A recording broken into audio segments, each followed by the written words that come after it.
Hello guys, hello, this is for Cancer. Cancer, welcome dito sa aking channel, Kapalaran 888. Welcome guys.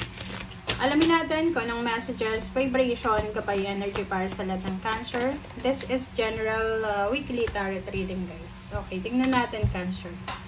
Dalawang baraha yung lumabas sa'yo in the 9th house. And Saturn, wow! So, ito yung Saturn mo. Nasa Saturn retrograde tayo ngayon. Okay?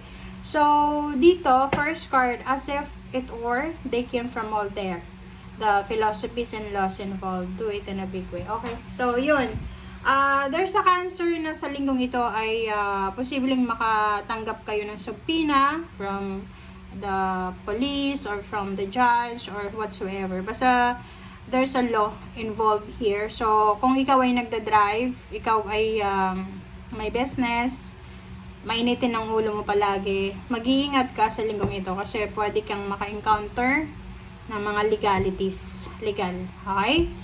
Be realistic about, so, yung Saturn retrograde dito, ibabalik sa'yo na kailangan nating maging realistic sa buhay. Okay? Huwag tayong masyadong, nasa fantasy world. Okay? Huwag tayong masyadong mabilis gumawa ng actions, maging mapasensya tayo. Okay? Huwag masyadong magi-expect para sa future. Huwag masyadong mayabang. Okay? Maghintay bago tayo gumawa ng aksyon, mag-aral. Huwag tayong salita ng mga bagay-bagay na hindi natin alam.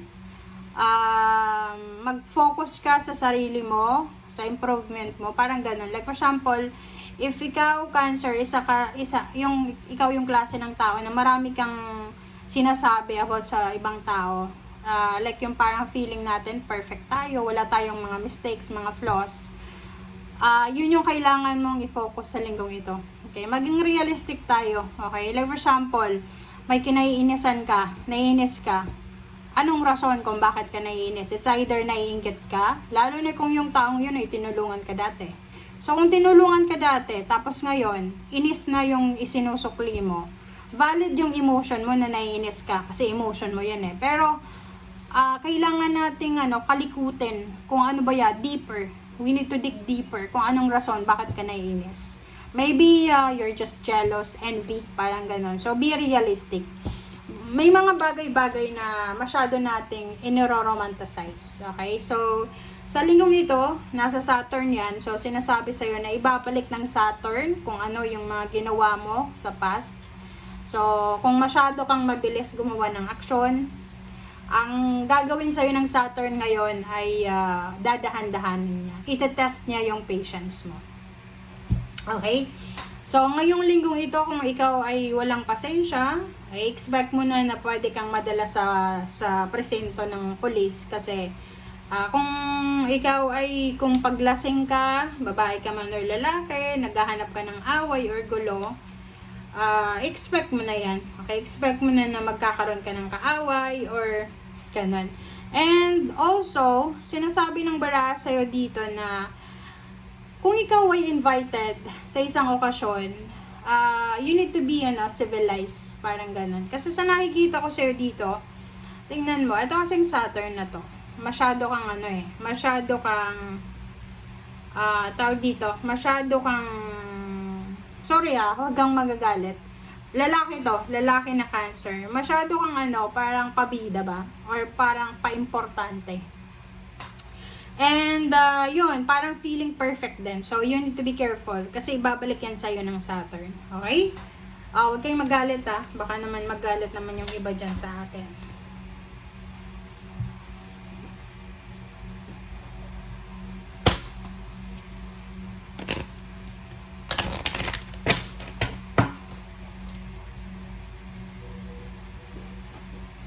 Kasi ganun yun guys kung anong ginagawa natin, lalo ngayon nasa Saturn retrograde tayo, hanggang December 11 to, ibabalik yan sa atin. Hindi yun nakakalimutan ng Saturn. Kung may mga atraso tayo.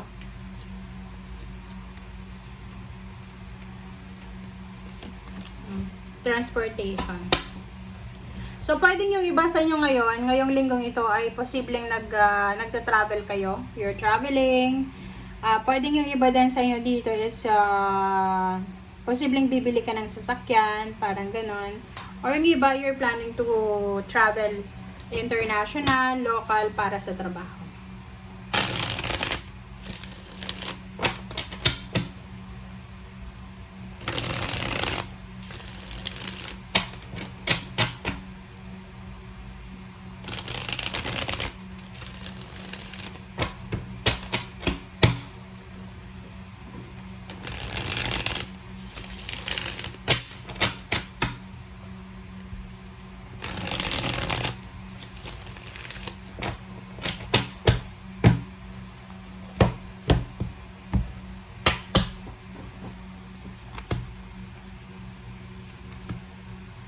Okay, so nakikita ko sa'yo dito, there's a Cancer na you're waiting for the money. It's either lump sum of money, promotion, salary increase, higher position, or you're waiting for the future.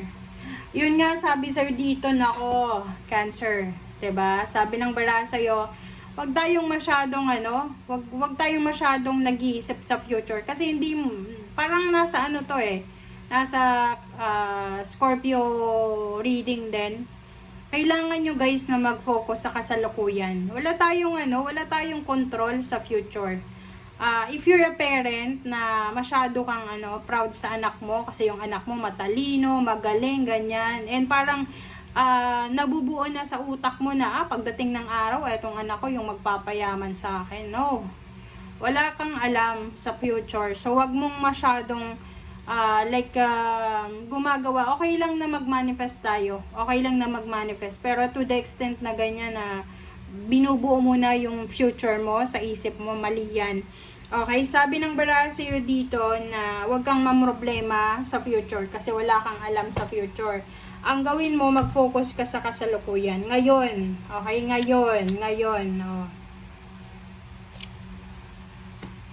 Okay. So, dito sa barahang to, sinasabi ng baraha sa'yo na kung may binabala ka, okay, may binabala ka na masama, or like gusto mong plano mong makipag-away, plano mong itraidor ang isang tao, itigil mo yan. Okay? Sa linggong ito guys, makinig kayo kasi mapapahamak talaga kayo pag hindi kayo nakikinig. So, eto sa barahang to, sinasabi na kailangan mong itigil kung ano man ang masamang plano na mayroon ka sa ngayon. Yung plano mong panggugulo, kung may, like for example, may kaaway ka, tapos gusto mong guluhin, or ganito, ganyan, itigil mo yan. Kasi eto, kung makikita mo dito, sabi ng Saturn sa'yo, posibleng, dahil dyan sa ginagawa mo, or sa gagawin mo, possible ka, you must wait nga diba, bago ka gumawa ng action, possible ka na iba-backfire yan sa'yo. So, you need to be careful. And kung hindi naman ikaw iyan na may planong panggugulo, pang-aaway, ganyan, ganito, pwedeng ibang tao yan. So, kung may mga ibang tao na pinagpaplanuhan ka, naguluhin ka, pinagpaplanuhin kang siraan ka, ganyan, ganito, posibleng hindi yan matuloy sa linggong ito. Okay? King of Cups and Ten of Cups. Sabi ng baraha sa'yo dito, there's a parang maybe family occasion, family celebration ka na isa-celebrate. So, kailangan i-ayon mo daw, okay? Kailangan i-ayon mo kung ano yung emotion mo sa panahon. So, kung may kaguluhan or whatsoever man, kailangan daw kalmado ka lang, okay? Sinasabi ng barahan na kailangan manatili kang kalmado, okay? Kailangan kalmado, you're at peace, and whatsoever, okay? Fire sign Leo, Aries, Sagittarius. Diba? Huwag tayong masyadong excited, huwag tayong masyadong aggressive, huwag tayong masyadong fiery. Okay? Lalo na sa mga pangarap nyo sa buhay. Okay? Sabi ng baraha, Four of Swords, relax lang. Relax ang kailangan mo, chill, and relax ang kailangan mo sa linggong ito. Okay? Huwag tayong masyadong anong tawag dito, maraming resentments and grudges. And because may mga tao, alam nyo, may mga tao na punong-puno ng resentment, ng grudges and resentment. And because of that, parang yun yung nagiging rason para sila ay magsipag. Pero which is okay naman yun. Pero kung Ang plano is para maghigante, plano para mas ipakita, parang ganon. Kasi alam mo sa mga Pinoy, ano yun eh, common yan. Common sa mga Pinoy na, inapin niya ako, so gaganti ako, pagdating ng oras, pagdating ng araw, pagyaman ko. Nako, wala eh. Wala tayong alam dito sa mundo. So, wag masyadong kasi sa isip mo pa lang, nakaganti ka na. Okay? So, sa nakikita ko sa baraha mo, ang kailangan mo sa linggong ito, pasensya. Huwag kang makikipag-away, huwag kang sasali sa mga away, sa gulo, or whatsoever. Maging tahimik ka lang, at peace ka lang. Pasensya, and focus ka sa pangarap mo. Yun lang, focus ka sa sarili mo. Thank you guys. Bye!